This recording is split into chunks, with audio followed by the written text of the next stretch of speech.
আসসালামু আলাইকুম গাইস, কেমন আছেন সবাই? আশা করি ভালো আছেন। আমি আছি, আলহামদুলিল্লাহ ভালো আছি। এটা হলো আমাদের কাজের সাইট, দেখতে অনেকটাই সুন্দর। আর এটা হলো আমাদের কাজের সাইটে সাগর পার। কাজ করতে অনেকটাই ভালো লাগে সাগরের সাইডে, অনেকটাই বাতাস, ঢেউ উঠতেছে দেখতেছেন, দেখতেও সুন্দর, মনও ভালো থাকে। আর আজকের অনেক বাতাসটাই বেশি, ঠান্ডা বাতাস সাগরের সাইডে, তো ঠান্ডা বাতাস। আর বাংলাদেশে তো শীত শেষের দিক, আর এদেশে এখন অনেক শীত পড়তেছে 2-3 দিন ধরে, ঠান্ডা বাতাস আর কি বেশি। আর এই সাগর দেখতেছেন, সাগর পার হলেই মিশর, ইসরায়েল।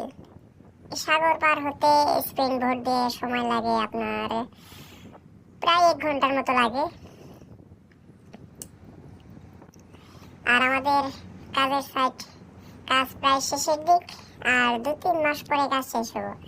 আরও নতুন নতুন ভিডিও পেতে সাবস্ক্রাইব করুন, কমেন্ট করুন, লাইক করুন, লাইক কমেন্ট সাবস্ক্রাইব করে পাশে থাকুন।